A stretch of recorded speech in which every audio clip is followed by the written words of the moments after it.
everyone, and welcome to another wonderful afternoon out here in the African bush. It is very strange weather, very windy, and not as hot as I thought, despite the million layers of sunscreen that I wore today.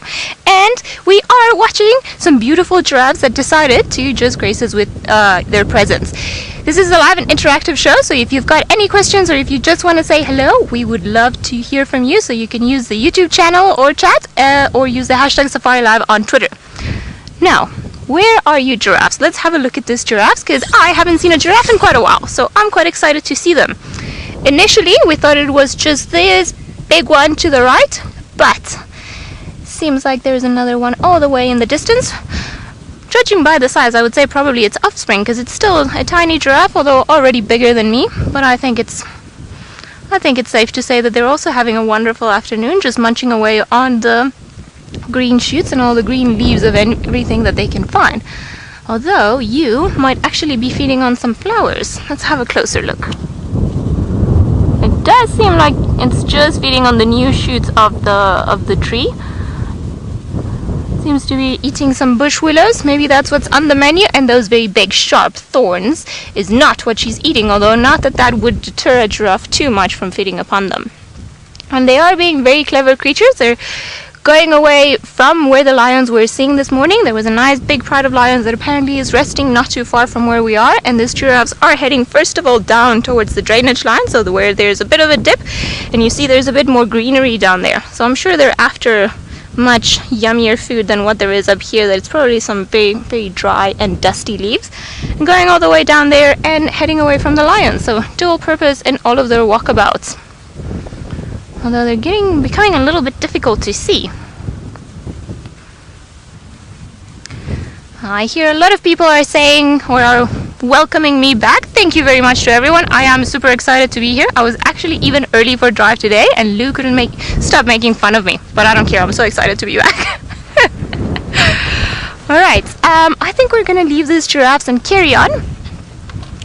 Oh, I'm sorry. Lou has not finished making fun of me yet. Lou, be nice. It's my first drive back. I think we are going to head off just to do some bit of admin that we have to do. We have to go to Treehouse Dam to put a beautiful GoPro for about 10 seconds. And then we'll do that and probably head off to see if we can see maybe Hosanna somewhere around Twin Dams, because I believe there were some tracks or some indications of him somewhere around there. And then obviously I would love to go and see the Styx Pride, because I haven't seen them in ages. I think it's been at least a few months since the last time that I saw them, and obviously I want to go just meet up with everyone, see how everyone's been doing. So all of the cats, all of the animals of Djuma, come! I want to say hello to all of you. I'm sure it's going to be quite exciting. Now, there was somebody calling me on the radio, and I was quite rude. So while I say hello to everyone on the radio and just give a general update, let's go over to my friend Jamie, that is in the Mara, and I believe she's looking at another beautiful, stunning creature that lives all the way up there, the beautiful zebras. A very good afternoon to all of you, and welcome to the Sunset Safari. It is so wonderful to hear that Ali is back and driving on Djuma once again. We miss her terribly, but it's lovely that we're going to be hearing her voice all the way from Djuma here in the Mara. My name is Jamie. This afternoon, Fergus is on camera with me, and as I said, we are live from the Masai Mara here in Kenya. So you get a treat from South Africa to Kenya, a live drive where you can send through your questions on hashtag Safari Live on Twitter. Now, true to form, because this is live and because it is wildlife, a moment ago all of those zebras that were gathered together were drinking from the waterhole, and of course, as you came across to us, they decided to not drink anymore. There's more making their way up to the top, but they seem to have stopped. But it was always interesting to me when we watch zebra drink in waterholes like this one, is the way that they go charging right in without a care or thought about the potential for crocodiles that might be lurking there. They obviously know where it's safe and where it isn't. So when they go and drink, they don't even go and drink at the water's edge. They march right into the middle and quench their thirst there. So while the migration may be gone, largely gone, the zebra herds are still, I would say, more numerous than when I first arrived. So at least the zebra are still keeping us company. The plans for the afternoon? There are no plans from my side. We'll probably go to the Sausage Tree Pride, catch up with them, or the supposed Sausage Tree Pride. I confess to being a little bit confused. But we were with them this morning on the Sunrise Safari. A group of lions, a pride of lions, with some lionesses and 2 young males on a buffalo kill. So we'll head in that direction, go and see what they're up to. And then, well, we'll take it from there, shall we? Let's see what wonders the Mara has to offer.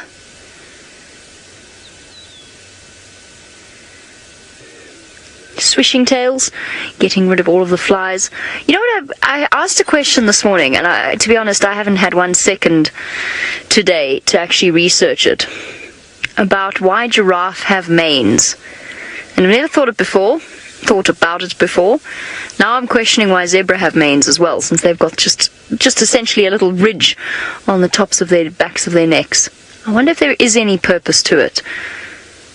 I don't know if anybody has any suggestions, but I'd really be interested in hearing about it, because at the moment we don't have much time to spare. Can you think of a purpose? I mean, it looks lovely, don't get me wrong.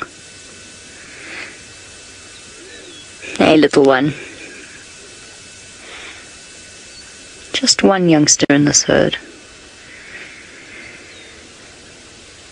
Ah, here we go. I wanted to wait and just sit patiently to see if the rest of the zebra are going to come and have a drink. And they do seem to be. Okay, it's not just myself out here, and in fact, if Brent hadn't made it out this afternoon, it was going to be an all-girl drive. And the third lady, of course, is the wonderful Tayla.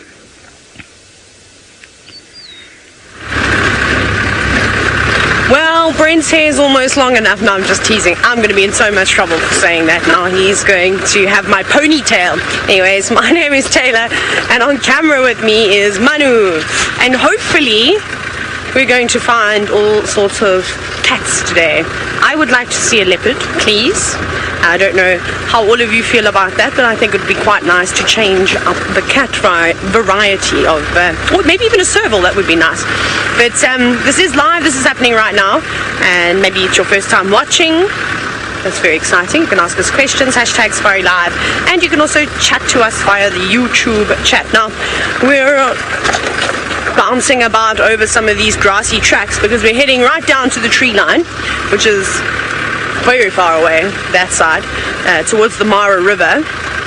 And we're going to go all the way along it and snake until we get towards, hopefully, the cul-de-sac crossing, where we're then going to watch elephants cross the river, and everyone's going to clap and cheer. Some of us may shed tears, you know, however you take the moment in. We've got a rogue battery. It was rattling. I was trying to make an escape. Hi, zebra. Sorry. Can I give this to you, Manu, before I lose it? Oh, funny story, very quickly, because I know how you all love my stories. We're sitting here, and Manu and I start going, what is that noise? And you hear this buzzing, and a click, and a buzz, and a click, and I thought, is it mechanical? Is it got something to do with the electrics? What's going on? Didn't have any idea. Just deciding what we're going to do. Let's go, let's do this one. So, Manu's like, we're going to have to do stationary segments, we can hear it in your mic. And I was like, oh no, this is a disaster. So I start sending it to Jamie, because Jamie is a mechanical genius. She is incredible when it comes to vehicles. Well, she's incredible for many things, but she is a super talent of being really good at mechanics. So I thought, well, she'll be able to help us. And then died of embarrassment when Manu stood up and realized it was the windscreen wiper. We obviously don't have the blades to go with the little motors. And it was squeaking away. Very embarrassing. But so that's what's happened to us this afternoon. It's going to be a great drive. It took us so long to figure it out as well. That's the worst part about it. Now I feel like I'm just going back the other way. Maybe we'll find a road going to the left. We just want to go there. That's the great thing about this area, is that you can't actually get lost. At night you can. Anybody can get lost at night. But during the day, it's quite easy to navigate. You just jump on a road and then get an idea as to where it's going to take you. Every now and then you get a sneaky one that double winds around. But that's all. I'm really worried that we've lost comms and we're not live anymore. And I've just been going on, no, okay, I'm not, I am live. I always fear that I've gone on and on and on with these stories and no one is even listening to me anymore. Right, and I'm so happy my dear friend Ellie is back. How cool is that?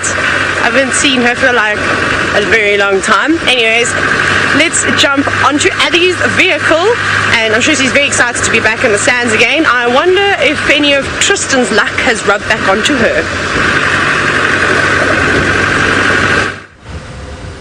Well, I also miss Tayla very much, and I do hope that some of Tristan's luck has rubbed up, because it seems like he's been very blessed by the universe lately in terms of spots and whiskers and cats and dogs and just sightings in general. Every time I've logged into to watch the drives, I'm just like, but how? How does he get them all? So I'm sure though that he's earned a well-deserved rest for the afternoon, although I don't think he's quite fidgety. I think it's gotten to the point where everything has been just so good that he's just like, oh, but I want to be out there too. So hopefully some of his good luck has rubbed off. We are heading now towards Twin Dams just to see if perhaps Hosanna is there, because I've missed all of the leopards quite a bit, so I want to see how they're all doing, and then of course all of the lions, see what they've been up to and how they're looking and everything else. And of course, cannot wait to see some of the elephants, and who knows, maybe we'll even get lucky with the return of the buffalo, the very elusive buffalo. I must say though, this area, it's funny because when you leave for quite a while a certain area and then you come back, it hasn't been that long. I think maybe I've been gone for about 6 weeks or maybe 8, somewhere around there. Everything is definitely looking a lot drier, and I was just saying to Senza, like, I feel like I can see further in, so obviously the winter, or the last bit of winter, has been taking its toll on everything, but the temperature is definitely much nicer. I am, for one, not wearing about 5 million jerseys on one drive, which is very good. It's a very unusual sensation. I almost forgot what that was like. But it's still looking quite well. I mean, I've been to certain areas, other reserves, very well-known reserves that are looking much, much drier than this. Are actually, it's funny because this year, they look almost like the drought looked like in this area last year, but now this is a year after a certain good rainfall, so it'll be interesting to see how those reserves fare, because even roughly in the same ecosystem in the same area, there's quite a bit of difference of the rainfall and how everything has been going on. So there's still a lot of food for some of the animals. I promise you, I've been to certain areas where I'm like, but what do they eat? There's just dead trees everywhere. Like, how do they survive? And yet, well, obviously you see very happy lions eating giraffes, and then you see the ellies that survive and everything else. I did not see buffalo though, and the buffaloes were not too happy with life.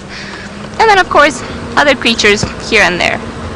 So I can almost see Twin Dams in the distance. I think Senso was a bit worried, and he just said, maybe you just need to drive a little bit more. It seems like I've forgotten some of the roads. Nikki, you're wondering if I kicked Pooji out the car. I wouldn't dare. I think Tristan would not be too impressed. Pooji is here, actually. Pooji, say hello to everyone. And we're finally reunited, you and I, little Pooji, but I'm just afraid that I'm going to lose him, because I don't know how Tristan used to work it out or where he put it, because I've seen it on the steering wheel, but I don't know if he's been holding it. So Pooji has been going on here with me on drive, so you can just see the bottom 2 eyes at the corner there. So don't you worry, Pooji's right here with us. And it was quite funny, actually, Pooji was a gift from one of my aunts, and she thought she was being funny, and she was like, oh, there you go, this is a nice gift for you. And then today she phoned me and she's just like, who is Pooji? Like, is that the little thing that I gave you? Little you know exactly, like Lou says, that Pooji was going to become an entity in itself. But yes, Pooji is our little mascot.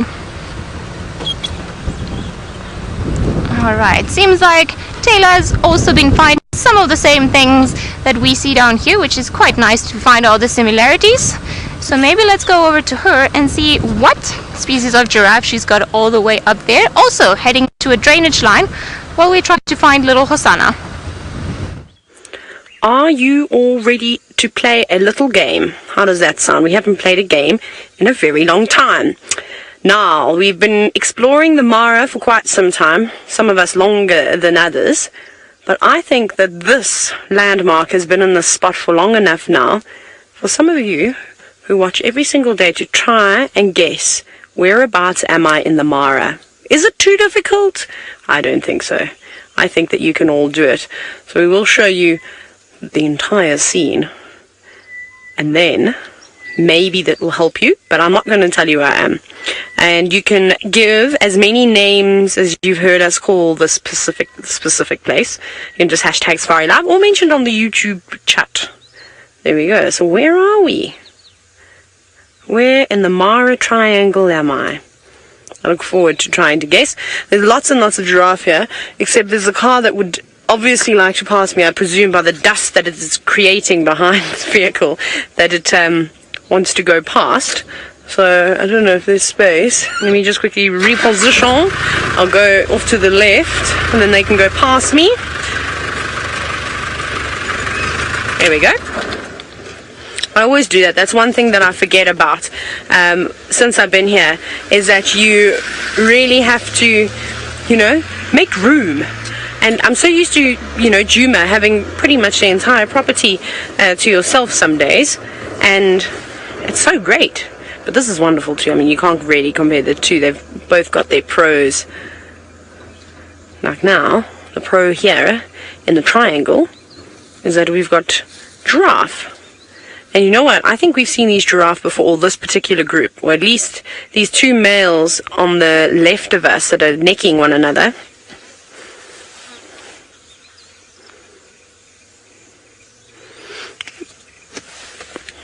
Sorry, Alice. Didn't quite catch the name.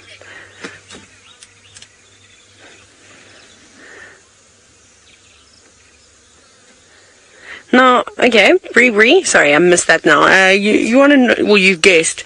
Is that a crater in the ground or is it the riverbank? It is a riverbank, but that's not too specific enough. It's okay, I'm going to give you one clue. It's basically got a man-made name. Man-made thing. Oh my god, that's going to be disastrous. Oh, this. I think this might be a little bit too difficult. I don't know if everybody knows the Mara too well just yet. We'll see. Are there any other answers coming through, Alice? Think of man-made items. There's one thing that we say often. It's also close to the escarpment and the forest and Angama Mara. Maybe those clues will help. But I'll let you think a little bit longer, because this is a tricky one. But I think this could be quite a fun game to play. Anyways, Brent is up and running, and he's going to surprise you all. And I'm not going to tell you what it is, so let's just go and have a look.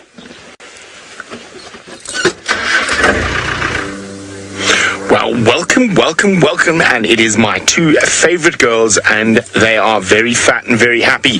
They've killed a female reedback by the looks of things, and it have managed to keep it. It hasn't been stolen by hyenas or lions, which there are plenty in this area. My name is Brent Leo Smith. I have the Batman on camera, and we're with Amani's daughters, and they have eaten the majority of this reedback, and it's nice to see a cheetah with a fat belly. We've been seeing lots of skinny cheetahs recently, but these two are truly well fed. Remember, hashtag Safari Live on Twitter if you've got any questions for us. Now, it's not often that a Mara cheetah gets to eat this much of such a big kill, especially two girls. And I know there's a very big hyena den very close to where we are. So they're very lucky that none of the hyenas have meandered past and charged in. And they're definitely making the most of this big meal.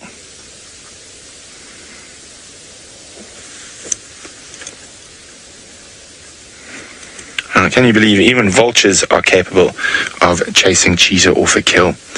And if there's enough vultures, they have been known to push, well, female cheetah off kills.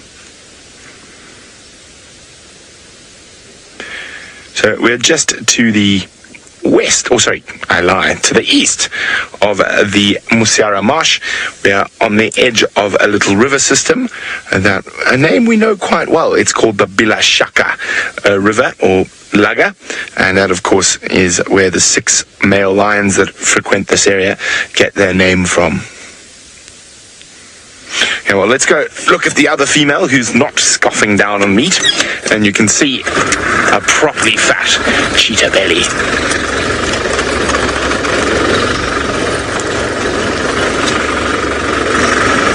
Just See, she's still, every now and then pops her head up, looks around, tries to make sure there's no hyenas around.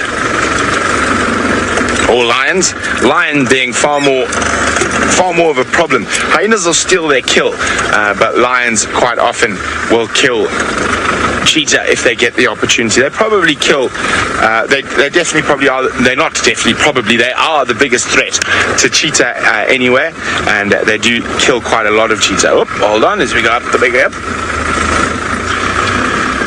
Now, there we go. That is a proper fat belly. That is a happy cheetah.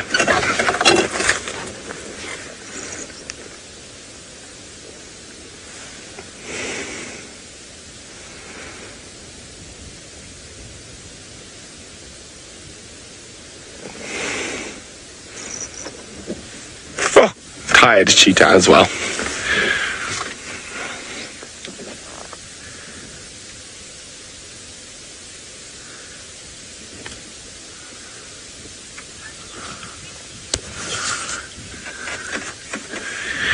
Hi, Riti. Riti's wondering, do cheetah hunt together or alone? In a circumstance like this, where there are two together, they will hunt together. And as we've seen with the 5 males, they also hunt together. But if they're by themselves, they'll hunt by themselves. Remember, these 2 females are not going to stay together forever. They will eventually split, probably in the next couple of months, and become independent. Oh my goodness. There we go. She's up from the carcass. Look at how fat you are. Now, they are very elegant when they are skinny. They look a little bit funny when they have got these big, grotesque bellies. Look at it, it's wobbling from side to side as she walks.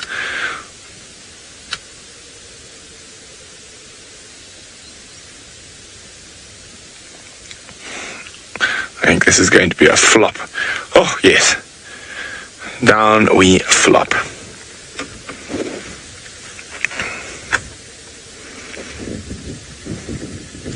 So I think these girls are going to be snoozing for the remainder of the night. They're probably not going to move too far away from this spot. And we're going to move on now, see what else we can find, see if we can find some hungry kitties somewhere about in the Mara. I did have a report of the 5 males, but it's quite far from here. So maybe let's see if we can do a meander that way, or maybe move down towards the river and see if the Bilashaka male lions are there. But while we do that, let's send you across to Tayla, who's waiting to give you the answer to her quiz.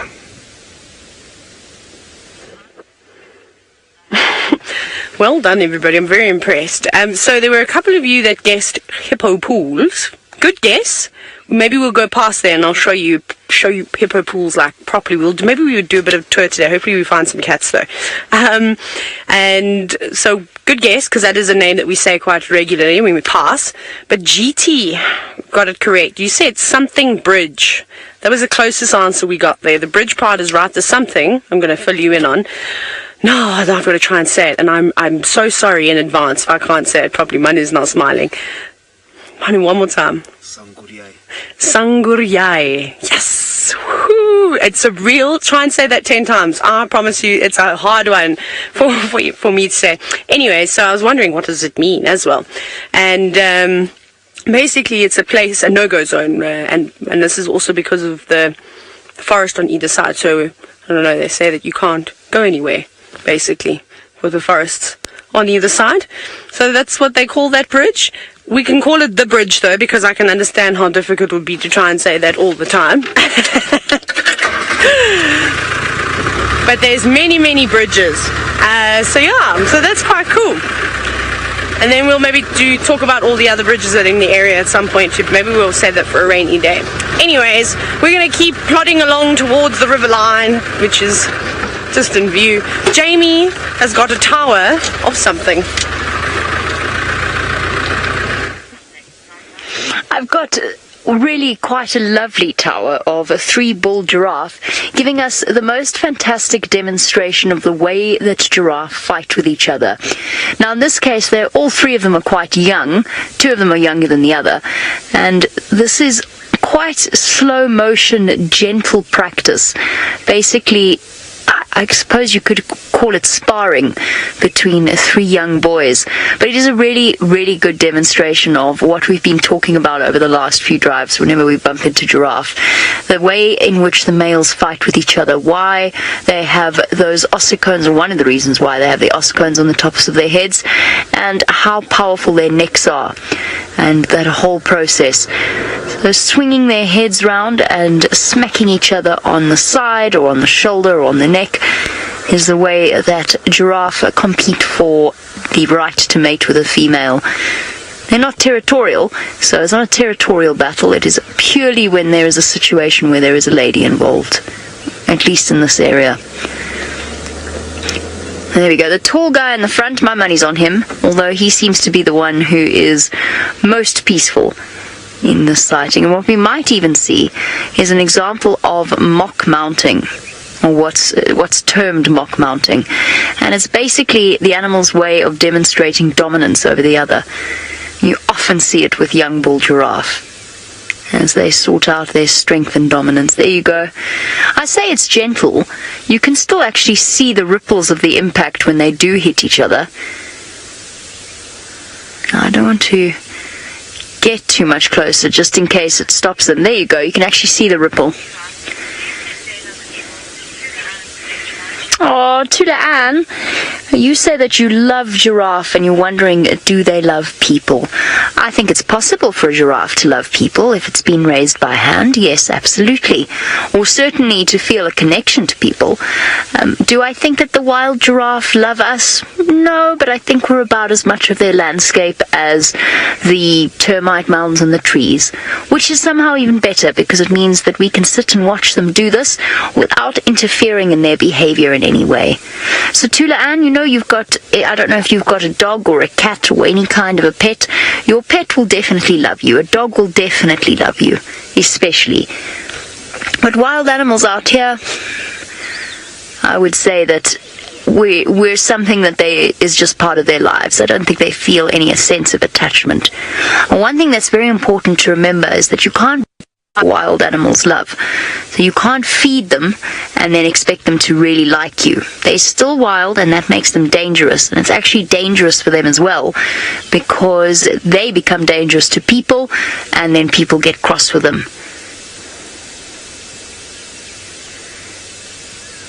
But Tula Ann, you're not alone. My mum also loves giraffe. Something very serene about their eyes. Now this could go on all day. Granny, you want to know... Oh, yep, there we go again. Granny, you want to know why it is that giraffe are endangered? Very similar in a lot of cases for most wildlife throughout the world, not just in Africa, and that is habitat loss. And then you've got bushmeat poaching. So people do eat giraffe, and they do kill them for those purposes. And those are the main reasons. The habitat just gets smaller and smaller, and the giraffe become more restricted in where they can go. Networks of roads, tarred roads, all of these things are ultimately a threat to the giraffe population.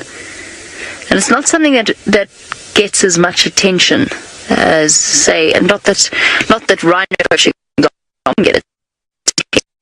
That not that many people know just how drastically the number of giraffe in Africa are dropping. Oh, these boys. Some serious posturing going on. Trying to find the best ground. Oh, look how tall I am. Look, I'm taller than you. Much taller than you.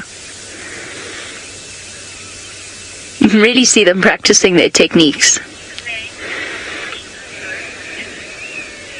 David, that's a good point. I suppose it's possible that the manes cushion a blow from necking, but really, if you watch where they go for, they tend to go for the shoulders and the neck, and rather than the back of the neck, which isn't quite as fragile. But I take your point. Most people have let me know, and I mean, brain has stopped functioning somewhere along the line. But yes, manes, of course, on zebra used for flicking away insects and flies. That makes sense. I'm not sure how well a giraffe would be able to do it with that piddly mane, but sufficient perhaps to get to that hard-to-reach back of the neck area. This one's got a particularly fine mane.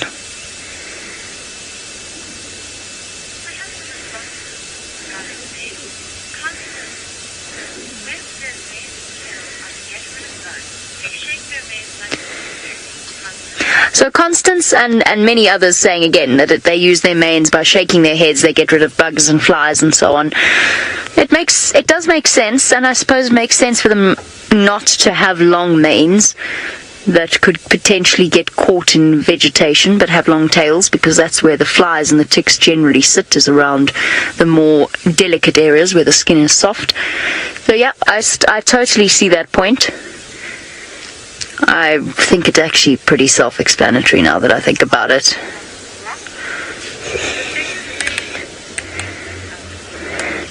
And Rocky, the bigger the mane, the more they impress others. I suppose that is also an aspect. Makes their necks look thicker, stronger, slightly more intimidating.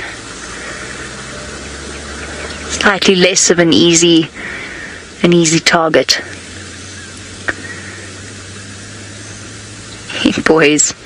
Another really nice example, spoke about it this morning, about the fact that you can't exactly always say that a giraffe is dark because it's old. These two boys are roughly the same age, they're the same size, and you can see one on the left much lighter than the one on the right. So there is a genetic aspect to the coloration of a giraffe as well. I think they've decided that's enough sparring for one day. The battle has not been won by either one of them, any one of them. And it's time for some lunch. Right, let's head back over to Djuma to find out whether Ali the lion lady has had any luck.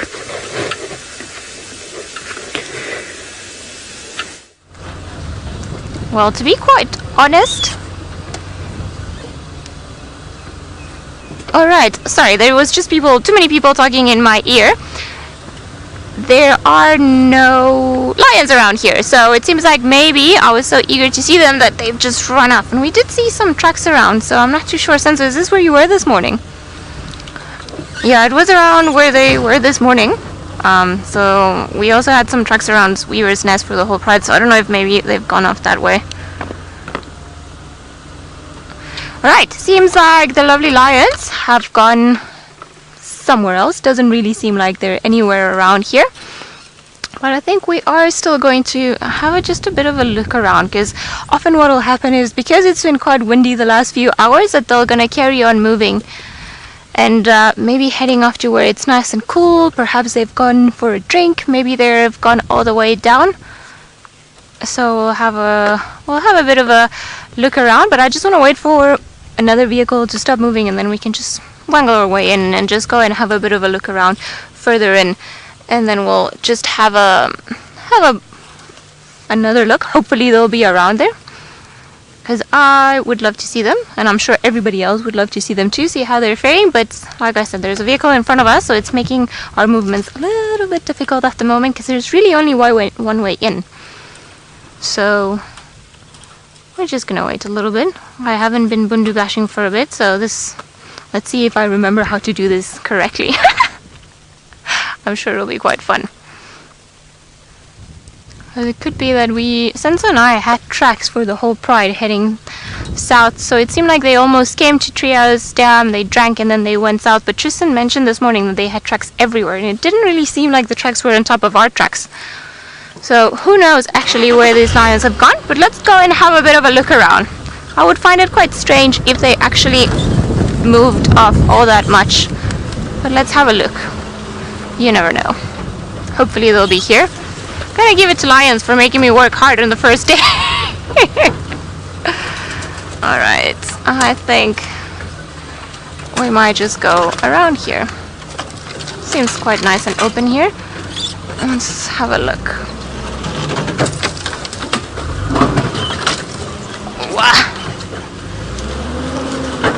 Alright, seems like while I look for these beautiful girls, another one of our Mara good friends has found another beautiful male lion. So why don't we go over to them and see which one it is, because those characters in the Mara are very interesting, and I would love to see which one it is.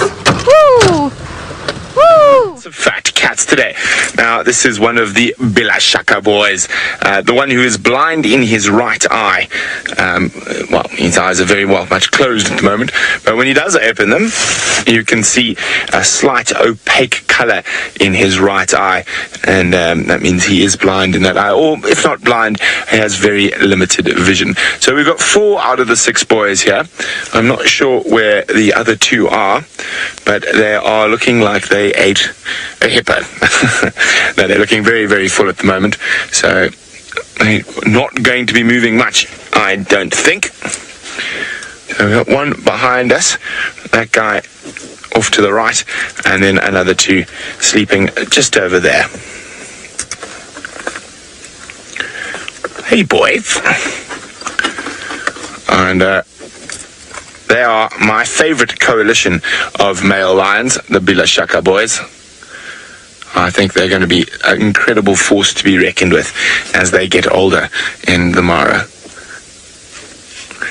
I wonder if they're going to head further south and put pressure on the Musketeers, Scar, and his coalition members. It's going to be a fascinating time over the next 6 months to a year. Maybe a little bit longer, maybe 2 years before they really come into their own. So the oldest is about 4, the youngest, or just under 4, and the youngest is about 2 years old. Now, Riti says, how did he become blind? I don't know, Riti. Could be lots of different things. Could have been even a stick in the eye. Could have been spat in by a cobra. He could just have a genetic defect. It's impossible for us to know. Ever since we've seen them, he has been blind in that right eye, or has limited vision in his right eye.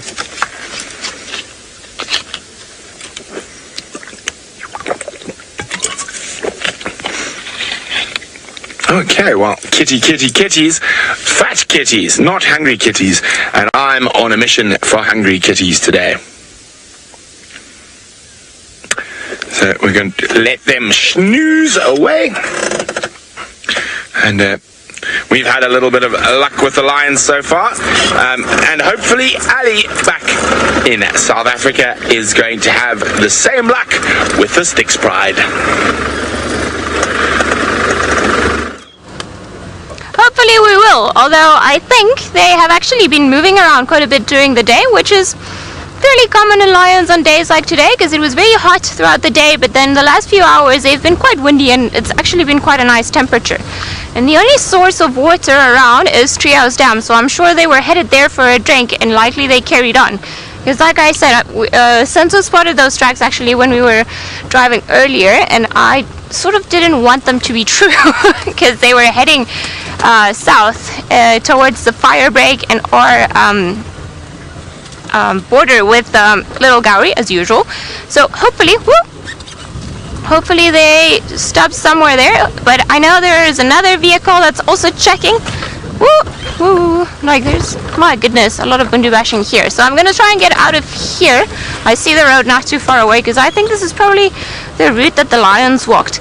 I'm sure they went for a drink at Treehouse Dam earlier on today, so it's worth it going around and checking around there, just seeing. Hopefully they will be around and they won't be too far away, because yeah, it would be nice. But if they're not, then I'm sure we can carry on looking for other beautiful spotted cats and see what else it brings. Now I'm starting to feel the pressure. I know Tristan's had a very wonderful cat streak, so if I don't live up to the expectation, I don't think he'll be too happy. Maybe I'll be on the couch because I can't find a lion. No, I'm sure it'll be fine. Just need to get to the road, actually, and get out of here. Whoop. All right. Whoop. Did not see that one. All right. I'm sorry, Rusty. It's been tough on both of us this drive. All right, here we are. And there's another big stump around here. Don't really want to go breaking cars on the first day back. And off we go once more onto the main road. Ah, hello. Riji, you're wondering what bundu bashing is. Well, bundu bashing is the way that we call when we go through the bushes and we start pretty much bashing things that are in our way. So a lot of the times when we go through the trees, they spring right back up because they're still quite flexible things, and there's a lot of dead material, stumps, grass and everything. So sometimes, as you see, it's not really a very smooth drive, so we just go up and down, and you know, it becomes quite funny. But over here we've got some very lovely birds, and I wonder if perhaps they don't have a little nest somewhere around here. So I would love to have a look around. This is a Senegal Lapwing, pretty little thing walking around, and they're normally in pairs. So the other one is actually not too far. There we go, there's the two of them, and I'm sure you can hear now the wind howling. I'm sure it's the wind that chased the lions away. And it's that time of the year where all of these beautiful little creatures are going to start making their nests, and these guys actually, they nest on the ground. So I wonder if perhaps not somewhere around here where we can't really see, if maybe they've got a little nest hidden with some little eggs, some little chicks somewhere around. Hello, beautiful. Where are your tiny ones? Probably looking for whatever is left of the insects around this area.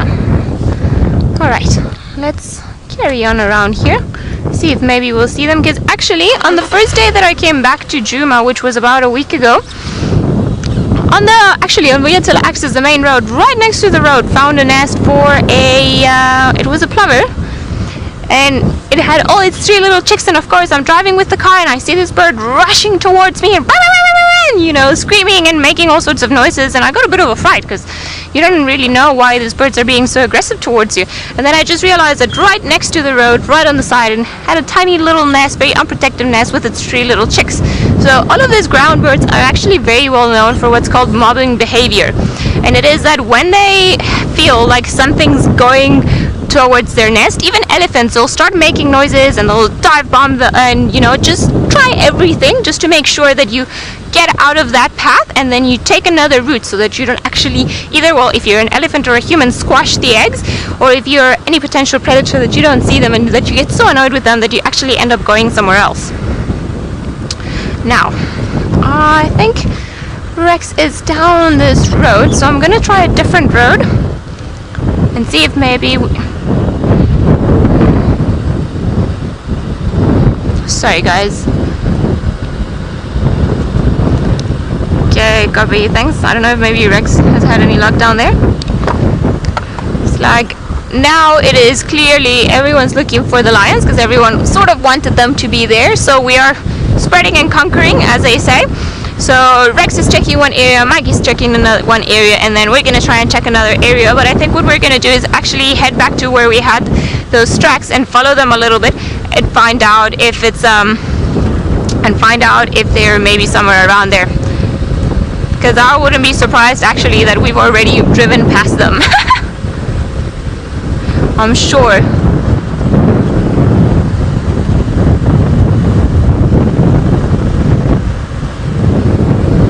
Munya and a lot of other viewers, you're wondering why I cut my hair, because this is probably about a third of what I used to have.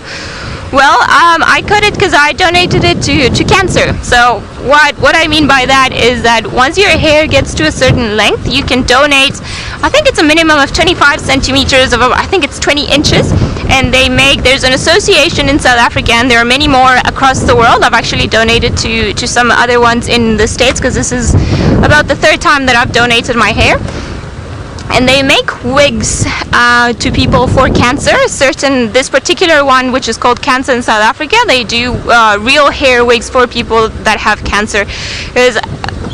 It's quite something for when people, and I don't know if you've ever known or had any relatives that have had some sort of cancer. It's very, how can I say, it's very daunting, very terrible once your hair starts falling off, and then just putting on a wig and having that appearance of normality, I think that has a wonderful psychological effect in helping you feel better.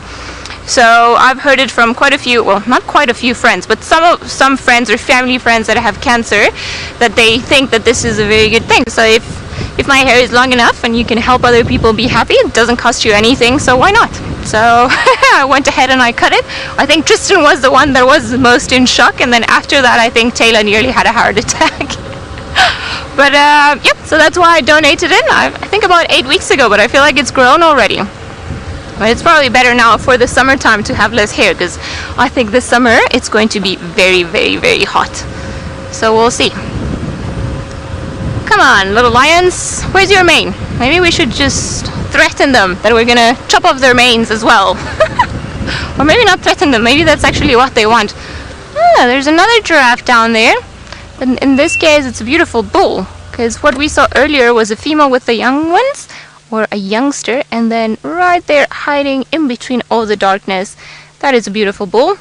Not the greatest spot, I must say. And I don't think that if we go back and forth, we're going to be able to get that twig out of the way. Because he just chose a very difficult spot.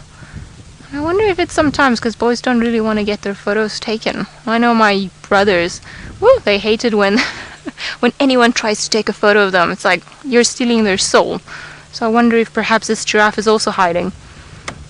We shall leave you to your little snack, because we're chasing the ones that you do.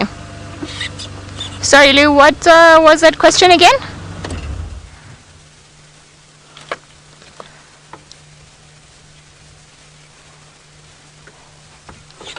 Kathy, yes, sorry, there was a lot of chatter in my ear. I think maybe I've forgotten how many voices I have to have in my head. But Kathy, yes, you can just tell by looking at the ossicones, or also, more commonly known as the horns, although ossicone is the proper word for it, if a giraffe is a male or a female. So if you look at a giraffe and it's got very, very thick horns, and then they're bald on the top, then more likely than not that is a male. And part of the reason for it is because males use their heads to fight one another, that they need their necks to be very strong, but also when they hurt each other, obviously they start losing the hair on top of their... Sorry guys, I'm just paying attention to the radio.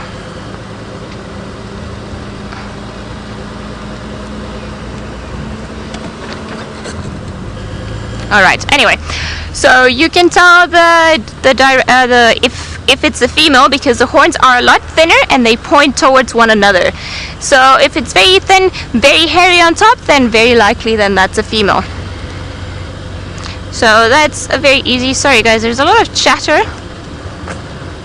on the radio, and I just want to find out if they actually just found the lions or not. Alright, sorry, let me just get onto the radio and find out what's happening.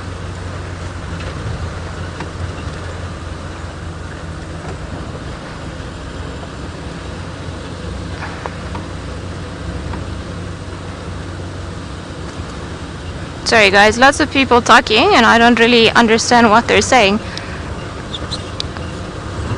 Greg, sorry, confirm, did you find the Angala?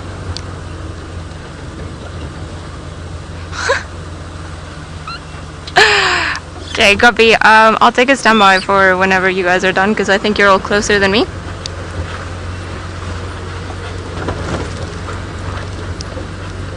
Sorry, go again with your last message. You see all the lion tracks here.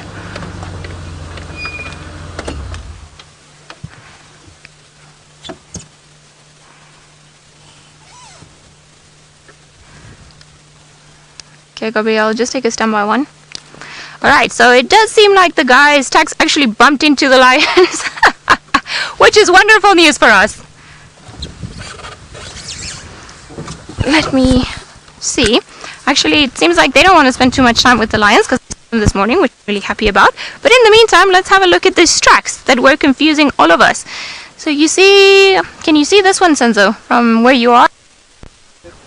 Because now, so all of these tracks over here, one lion, lion, lion, lion, lion. So, very easy way of finding out if it's a lion. You can obviously see the 3 lobes at the back, 1, 2, 3, very typical of cats. So all cats will have the 3 lobes pretty much down here, whereas the dogs will only have 2 and the hyenas will only have 2. And then 1, 2, 3, and 4 toes. Now, as they carried on around here, they carried on walking in this direction. So I think maybe these are some of the tracks from this morning. It does seem like it just by judging of the quality of the soil. For example, if you see here, You can tell that this is not really a fresh track because we've got the pretty track down here, so the pad is nice, but you see that something's been on top of it. And then very likely it was this piece of, what do you call this? Twig, this branch, that was here and then was moved across and then onto this area, because you can follow the track here. And then poof, all the way around here. And there's another beautiful one there, but you can see lots of things that have been on top of the tracks. So once you come down and have a closer look at it, then you can tell, have they been here, have they not been here, and what's going on, and so on. Now, this is quite complicated, but getting back in. We are back on track. And then this has been a good exercise to get my eyes back in the game. Ooh. Rashni, you say the cat streak continues. Well, hopefully, I'm keeping my fingers crossed that this, because lions have been known before to grow wings and disappear on me. So hopefully they'll stay around until we manage to find them, or until we manage to have a look at them. I will come back to this area a little bit later, though. A flowen, says Lou. Yeah, I suppose that's what we can call a lion with wings. Although, I don't know, I've had all sorts of nicknames for them, but none of them were really nice. When you track, and then all of a sudden, there's no lions. What's going on?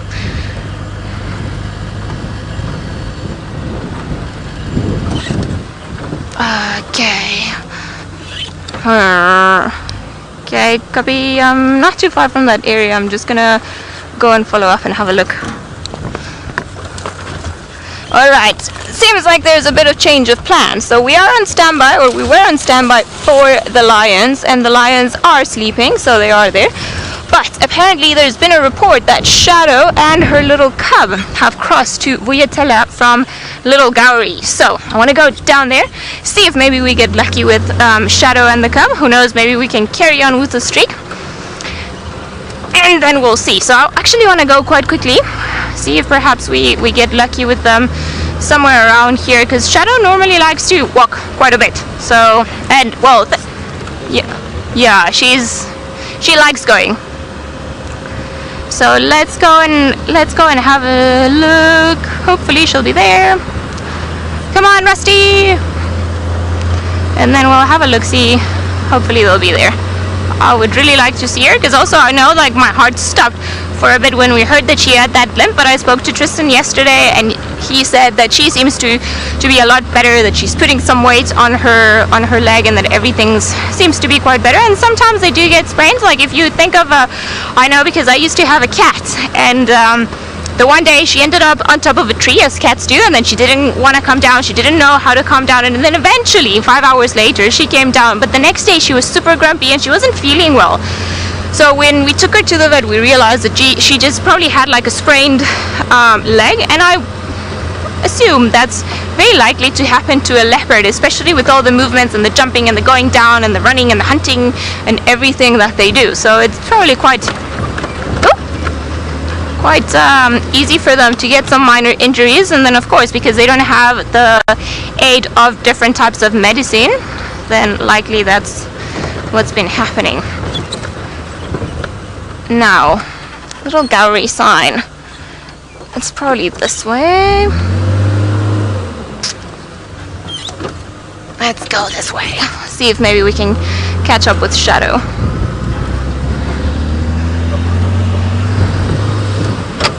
Alrighty.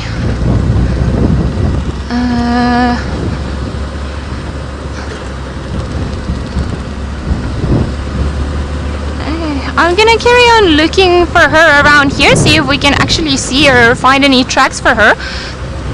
But while I do that, I think Tayla has found a very interesting reflection.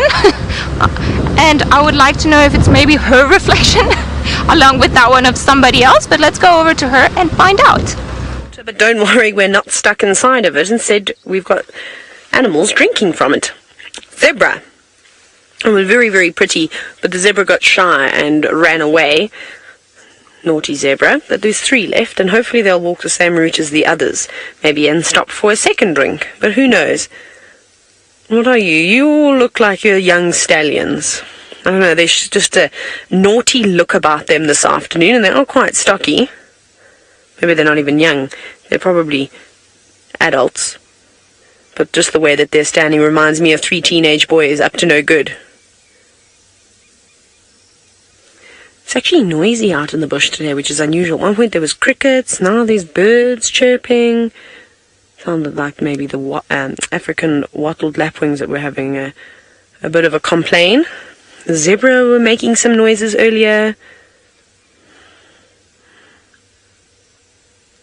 Isn't that beautiful? It's very peaceful though, even with the noise. I say that like it was a bad thing. It was not a bad thing.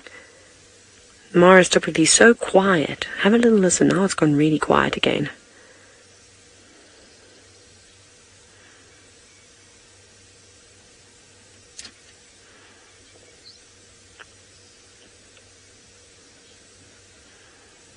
It's quite soothing, isn't it? I really enjoy the peacefulness of the Mara. Well, one of the many things that everybody enjoys about this place. Now, Lloyd, you're wondering if there would be any crocodiles in this water. Maybe some young ones actually quite possibly could. Be a sneaky spot for a croc to live. But under all that sort of algae, you know, there's actually quite a bit of water in here. And this lugger will be quite deep and go on for quite far. So it'd actually be the perfect spot for a croc. But I don't see any with my eyes. But that's not to say that there aren't here. You get some youngsters that maybe like to live in here and not worry about competing for the good spots along the Mara River. Now, it seems as though Jamie has left the paved pathways. Let's go see why and where she is off-roading. I'm off-roading near the escarpment, and the reason why I think is now relatively apparent. It wasn't initially, because I lost them. They weren't where I left them this morning. So we've arrived at a pride of lions that this morning were feeding upon a buffalo carcass. And supposedly it is part of the sausage tree pride. I'll explain what I mean by supposedly, because I'm a little confused. Hello, girl. Just give her a little bit of extra room.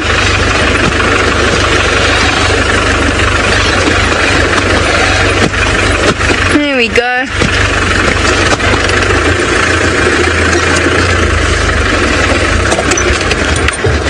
Fat and happy lions.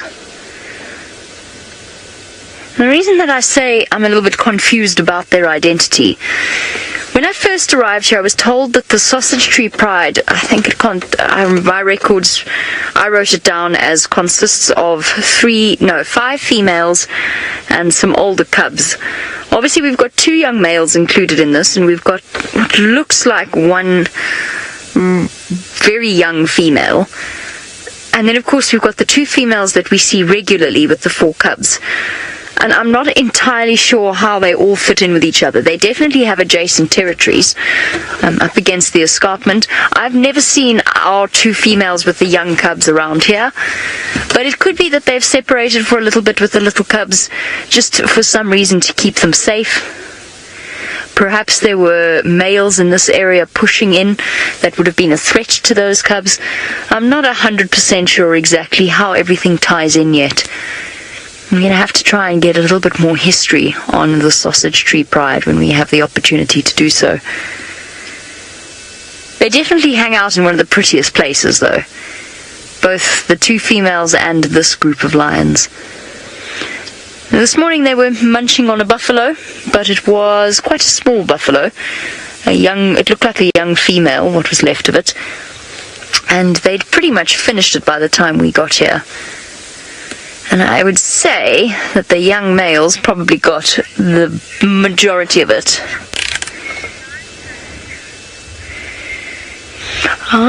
Christina is commenting on our proximity to the lions and saying it's amazing that they don't seem to care. Why don't they seem to care about us being as close as we are?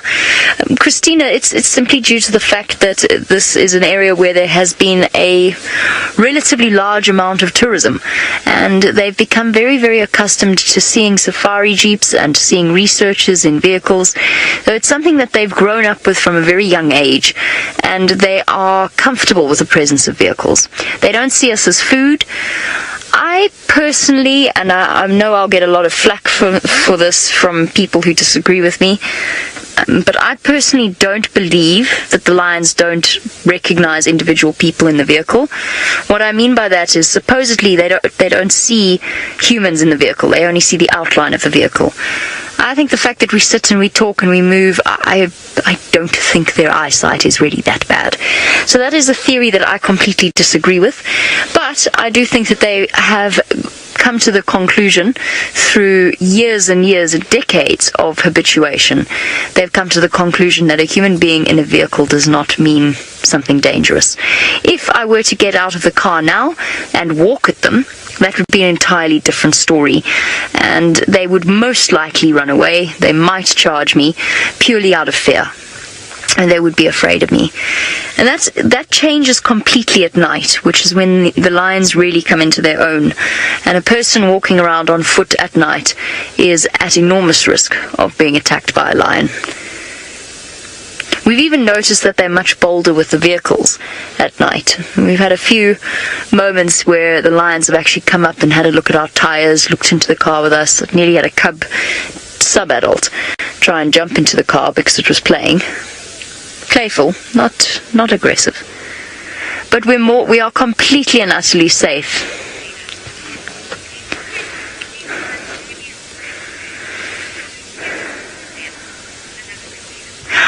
Christina, I did contemplate that. Do you want to know if these lions are perhaps a breakaway that have come together for a meal?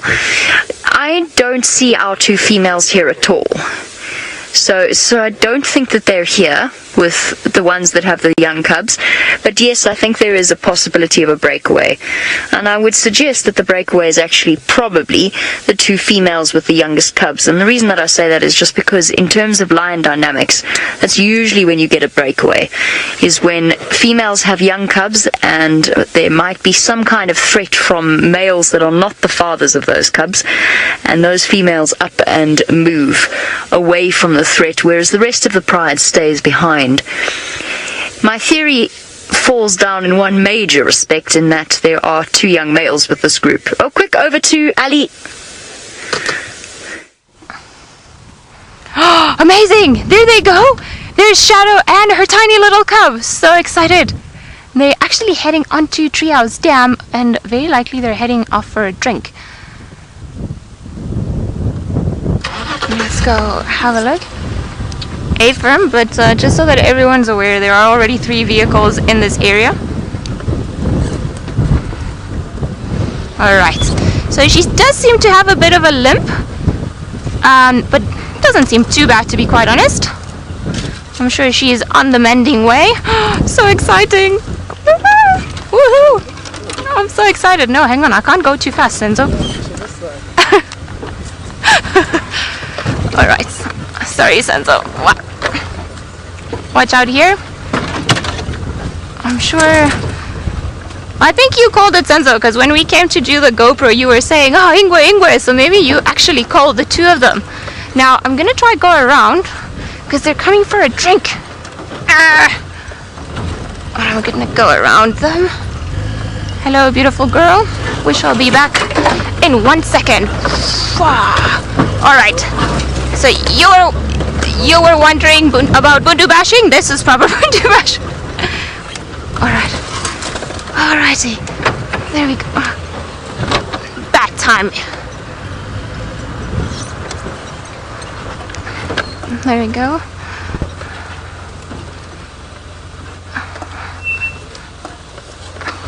Whoop. I just fell. Awesome. Look at them. So pretty. Yeah, there's myself, Mike, and another vehicle here. You can take standby 1 if you're interested, or Rex. Don't remember, sorry, who wanted to come.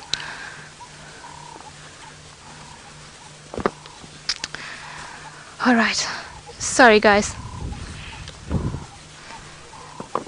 Seems like there's a bit of confusion on the radio because they're not too far from where the lions are, so it's kind of in the way for everyone, and considering this is the only water source, a lot of animals are gonna come around. So luckily we can stay here for a little while, considering that we actually are the ones that found them, and I'm very, very happy about it. Look at those pretty white tails. Hello, pretty tail.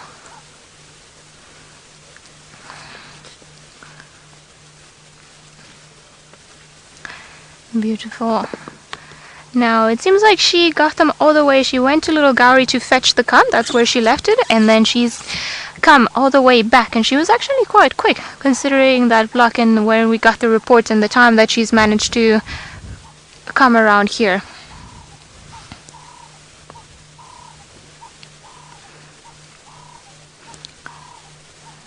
So beautiful.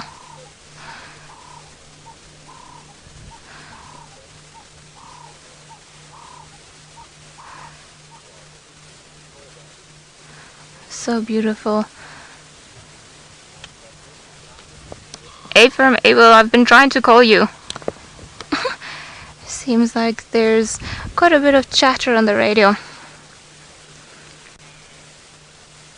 So beautiful. Abel, there are 3 movers here. You can take a standby 1 for now. Alright, sorry. Now, all my attention is on this beautiful girl and this amazing experience that we're having with the 2 of them having a drink. It seems like there are a lot of vehicles around. It is a long weekend in South Africa, so lots of people are around in the bush, but luckily it seems like it's a family day for everyone involved. Hello, little one. So happy to see you. She's grown so much in this last few weeks that I haven't seen her. And there's Shadow.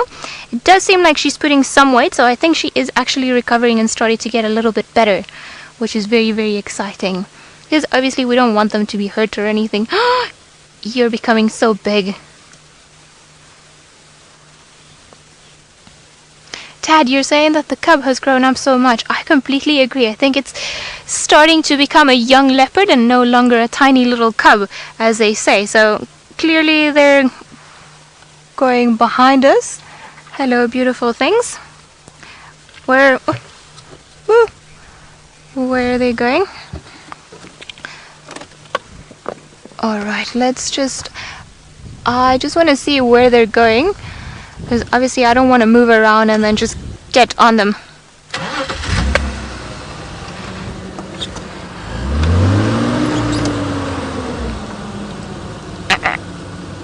I want to try and get out of here now. Alright.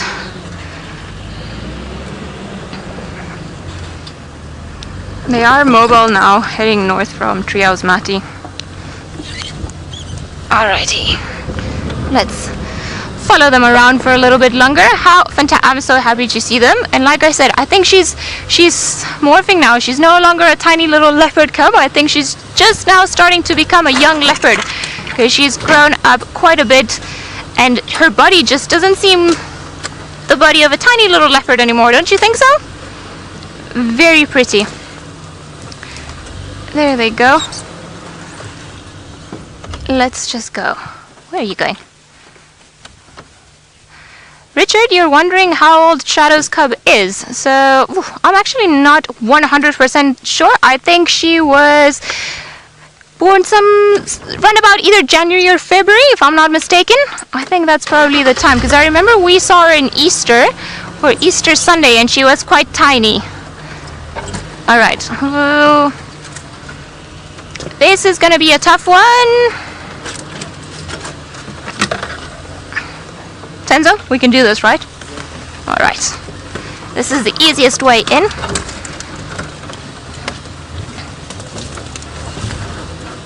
There we go.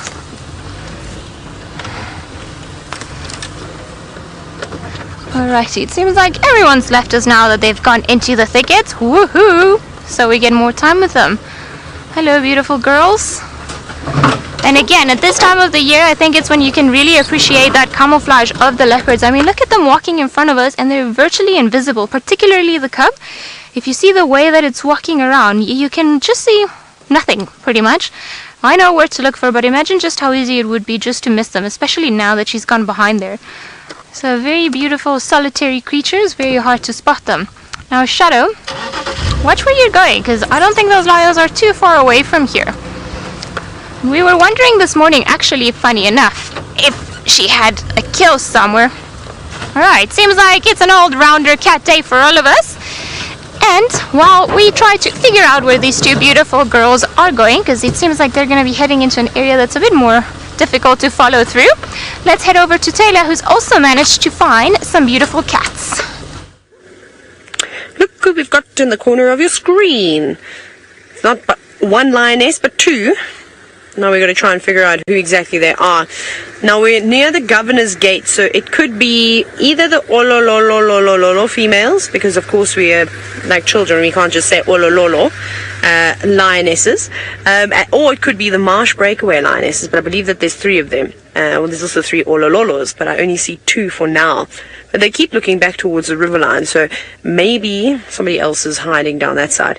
Unfortunately, this is still a non-off-roading area, so we won't be able to follow them. And they are getting up every now and then and moving in the direction of the riverline, which is not great for us, unfortunately. But fear not, if they do disappear. We left the Angama pride not too far away from here. That rhymed. Unintentionally. I love it when I do things like that. And now I'm about to be attacked by midges. A tornado of midges. It's so wonderful. I'm definitely looking forward to this. Manu, are you? No, and Manu's going, At least we're not at Lake Victoria. That might be a reason why I wouldn't go and visit it. No, I'm just teasing. That'd be ridiculous as a guy to say you won't go somewhere for bugs. But anyway, so the girls are thin. They're not particularly lean. And I think that they're ready for their next meal. And it's not too warm either. It's actually been a nice cool afternoon. Quite a bit of cloud cover, so darkness is going to come quicker tonight in favor of the lions. Unfortunate for the prey. But I wonder what they're going to go for. Now this area... Oh, hang on. I think I may have just felt a raindrop. Which is something I have not felt for quite some time. And I thought it's too good to be true. We did see a white-browed kukul as well. And Manu says he can smell the petrichor in the air. Yep, I can feel raindrops. Hopefully it's just a little cloud. And that'd be good for the lionesses. The lions here seem to enjoy hunting in the rain or during the most horrendous weather. The more horrendous the weather, the better they become at hunting, is what I've noticed. Because every time we've had lions... and then the rain comes about and we can't follow them. By the time we found them again, they've made a kill. And it's, you know, we start moving straight after the rain. But there they sit.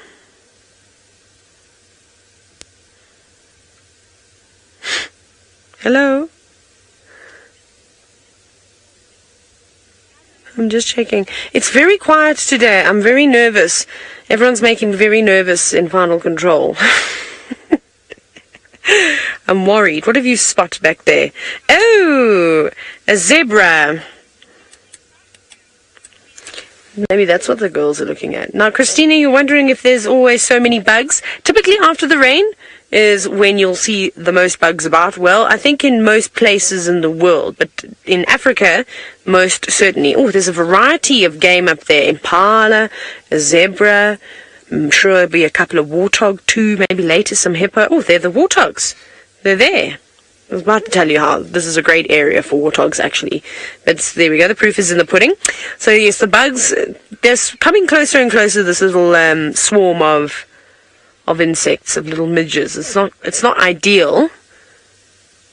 We need to get elephant dung. I keep saying this.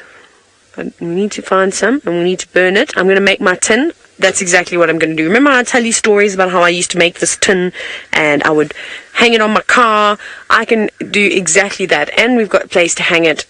Awesome. Maybe we'll do this one day when it's raining. I'll have all the tin and we've got screwdrivers and things in our toolboxes. Perhaps on a day when it is raining, we shall make our very own incense burner of elephant dung, because that's all you're allowed to burn in this particular incense holder. Yes, right. So, how exciting. Ali and Shadow, what a great way, great welcome back gift, I think. Ali, I'm sure you've got a smile from ear to ear. So, let's go across and see your pearly whites.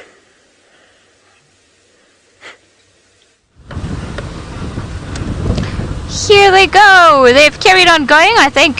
Well, there's been a bit of a few tough spots, but they've carried on.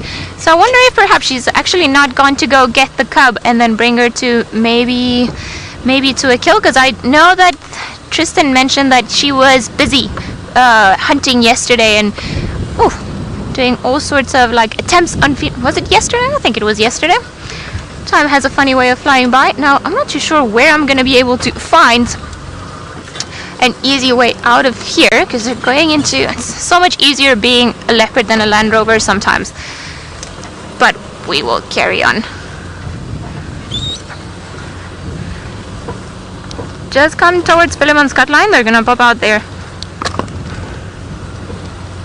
Alright, sorry, just trying to direct people onto the area that they're heading off to. It seems like Shadow's a bit tired now because she's panting quite a bit, but she's gonna carry on moving.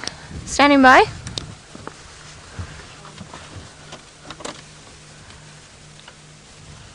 Standing by for you, Herbie.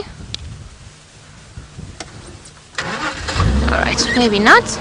Beautiful girls. Alright, so we're gonna carry on here because I'm hoping this is the easiest way out of here. Although I see a very big log in the way. Whew. I think we're gonna be lucky, Senzo. I think the cub is still also happy to find its mother. Now they keep walking and stopping, so I'm sure Shadow's a bit tired. I think even though it doesn't seem to be the worst possible injury, it does take a little bit of strain to walk all the way from wherever she is directing the cub to go get the cub and then come all the way back. So hopefully she'll be taking us to some very nice spot. And there she goes. I'm gonna give it to her for trying so hard, even with the limp. I think Shadow gets a lot of brownie points. And there's a cub running, trotting away. Someone's full of energy. I think I hear some hyenas in the distance. As you see, Shadow's just... She also heard it, and I think it's quite far, so I wonder if perhaps she is actually not taking us back to a kill, or, well, not really us, but the cub. And maybe that hyena just gave her a bit of a warning, because as soon as she heard it, she also stood still, raised her head, and carried on listening. So there are all sorts of dangers involved, not only in the ones they're feeding on top of the kill, but getting from point A to point B, because they could very well, or she could very well go and get the cub, and by the time she gets back, there are lions, or another leopard, or who knows what else around there. Alright. Are you gonna head to the road? Because if you did, that would be amazing. Alright. Let's see around here. Whoop. Whoop. Rex, Rally Rex. By the Misikaya, the old Misikaya. There, you can see them from here.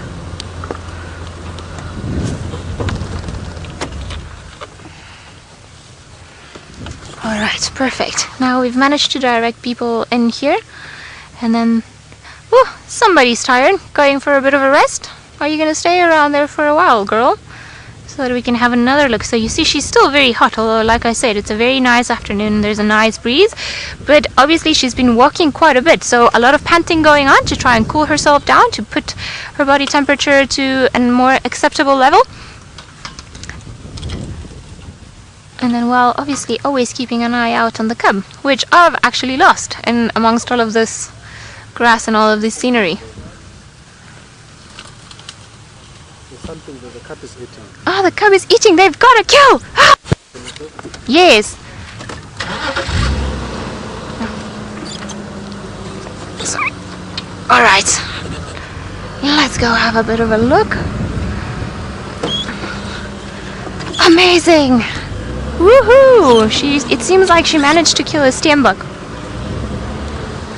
Alright, I want to try and get to a point where we're not going to be too much of a problem. Senzo, can you get them from in front of me? Because I don't want to disturb them too much, but I want to make sure that they also get a bit of a view. If you go around here, park there, you'll be able to see them. Alright, well, how amazing is this? I think this is proper proof that Shadow has been trying very, very hard and doing a wonderful job, because all of her hunting and gallivanting last night actually paid off, because she did manage to make a kill. It seems to be a steenbok by the looks of it. So even if it's a small antelope, it's good for her. I think she's a bit upset now. What is... Yes, it does seem like a little steenbok, and this little cub is definitely very happy to be feeding upon the kill.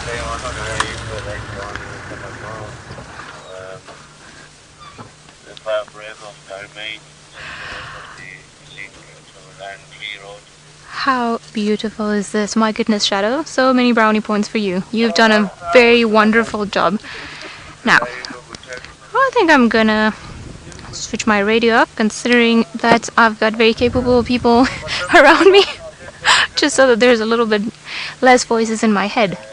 Hello. So actually, no wonder she lay down and she was so happy here. And I'm very happy for your vantage point, Senzo, because otherwise I think maybe we would have driven a bit too close to the kill, because we obviously want to give them a bit of space so that they don't feel uncomfortable with us and they're happy about it. I think Shadow's probably very tired, and it doesn't seem like there's been a lot that's been eating. By the looks of it, she's just taken a lot of the hair out, perhaps maybe opened it around, but lots and lots of food. And for this tiny little cub is still quite a very nice big meal. So you see now she's tilted her head using her back teeth as a scissor to try and open up the kill and get to the meaty part. Although I think Mom's helped you.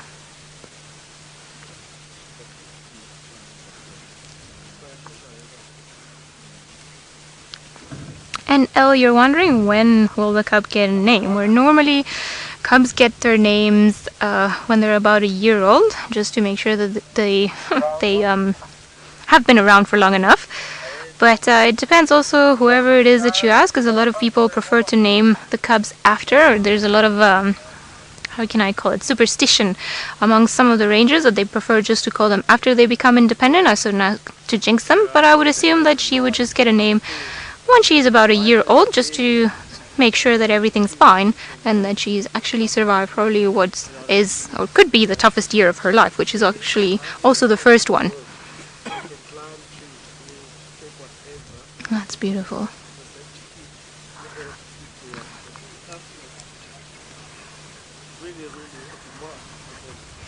Suze, you're saying that the cub needs to eat up before the hyenas come and take it away.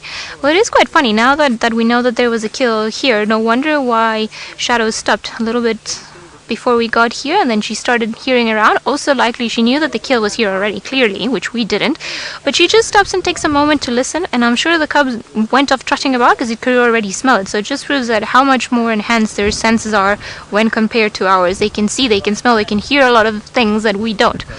Which always makes me feel like a bit of a subspecies. And them like the real powerful creatures around the planet. I am so happy that she's actually eating. I don't think I could have expected anything better on the first day back. I'm actually so happy to see Shadow. I said to Tristan, I was like, oh, I would really like to see Shadow and the cub. Woohoo! Hopefully she'll be able to have this kill around here. Not too many. Well, Shadow is not really known for hoisting or putting her kills up on trees, and it's a relatively small kill for what it could be. Oh, now the cub is not too happy. Mom's getting up. Is maybe Mom gonna come and have a bite?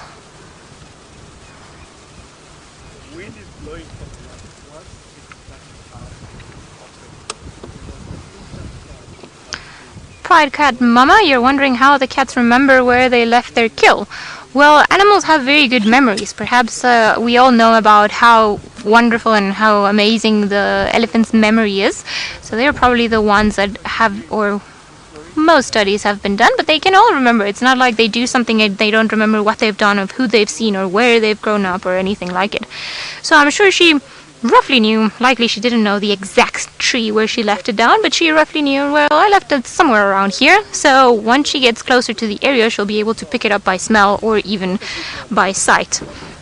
And even if it's hitting and we cannot see it properly, their vision is slightly different from us. It's more, it's able to pick up more detail than what we do. So maybe something that's odd, and obviously ones that you know that what you're looking for, it's a bit easier to find it out there in the bush. And I think the cub, though, he found it by smell, because once we got here, it was just so happy and it trotted off, and I thought maybe it was playing with something, but obviously food was there. So that is the best thing that could have happened to it. And now She is busy being a little glutton, and she's going to eat it all until her belly is very fat and round and she cannot walk. Or at least I hope that's what they do. Because it's very nice seeing that she's actually doing so well. Now, if you see around the patches of the steenbok, you can see there are some patches where the hair is missing, so that was probably Shadow, or, well, not probably, very likely Shadow, just taking some of the hair out, just to try and to get to the actual skin so that she can start trying to cut up the skin and then get to the meat that's underneath. And I think what happened is because she spent so much energy hunting and stalking and trying to bring this animal down, because steenboks are very, very fast little creatures, so I don't think it was easy for her. I'm sure she had to be very patient to try and get to this little antelope to get as close as possible to then pounce on it and then get it. So I'm sure that after making the kill, she rested for a bit, but she also fed off it for a little while, because we can see where the cub is feeding. Clearly, this has not all been made by her in the time that we've been here. So I'm sure Shadow also had a bit of a bite, and now she's gone. She's fetched the cub, she's brought it back, and now they're busy eating. I do wonder, though, how far into Little Gowrie they were, because they were quite thirsty. And now Shadow's quite tired. The hardships of being a mom.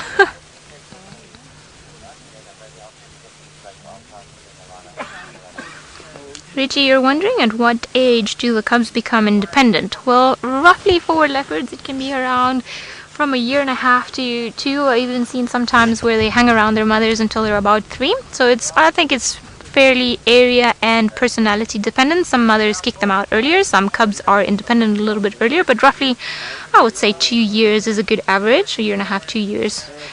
Anything that's a little bit less than that forces cubs into independency, like for example the disappearance of Karula and Hosanna and Shungile having to fend for themselves from a young age.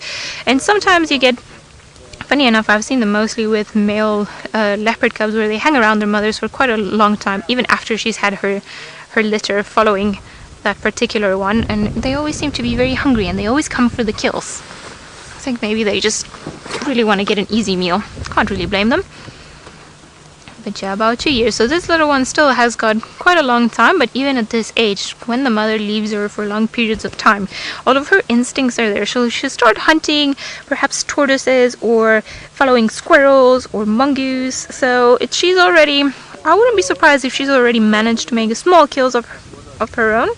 I have seen them at such a young age following mongoose, and obviously they're not successful most times. Like more often than not, they will just be spotted, or the animals will fly away or come attacking them and mobbing them.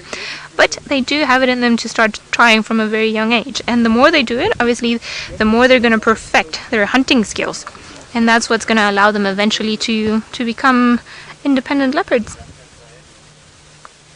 I think it's funny, it hasn't been that long, but in 2 months we've seen what a difference it's done to this particular cub.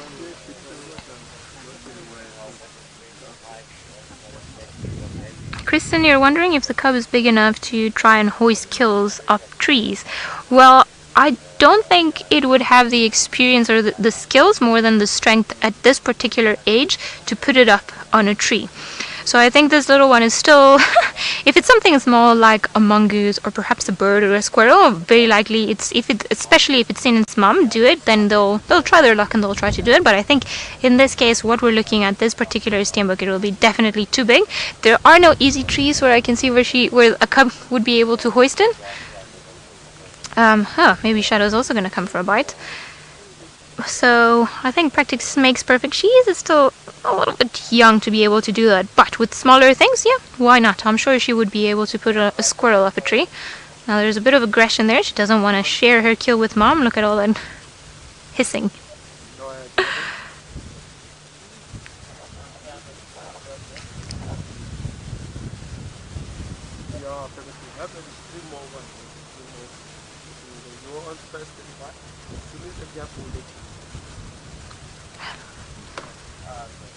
Shadow, what you doing? I think she wants to eat. seems like Tayla has found one of my ultimate favorite animals in all of Africa. So let's go over to her and find out what beautiful creature she's found while Shadow and the cub decide what they want to do. Manu and I were just discussing how these rhinos really gave us the short end of the stick for World Rhino Day, but here they are a few days late, ready to try and, well, redeem themselves. So I thought as we were heading towards the Angamas, we would quickly pop on by. How great is this? Beautiful out in the open. The rain is just starting to come down on us too. And not that the rhinos really be bothered by that too much. I've actually had some really cool sightings of rhinos mud wallowing during the pouring rain. I suppose that's when those wallows are as slippery as they're going to get, and I'm sure they have a bit of fun wallowing around. But that's beautiful, isn't it? There's the escarpment. I think it's the same too. They're very far away, as they normally are. And just having a little look. I don't know. One's also got notches out of the ear, but I suspect that most of the black rhino here would have notches, as there aren't too many of them. So I'm sure they are marked in some way and have a profile. But it's hard to tell. Remember the one, the male had that sort of split in his ear that caused his ear to almost tear completely in half. Remember that? Maybe that's, so I don't think that's him. Maybe that's the female. Actually, I think I can see it from here. Can we have we'll look at the other one. Let's see.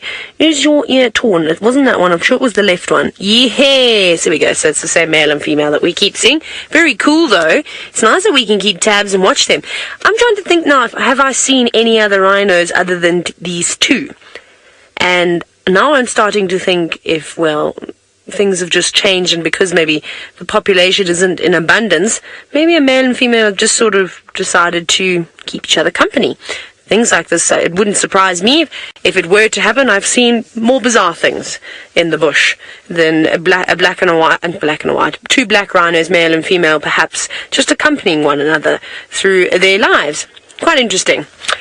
But we'll have to just keep watching, because I definitely don't see any courtship process, and I know that's what I first thought, my first assumption, but maybe I'm wrong. Perhaps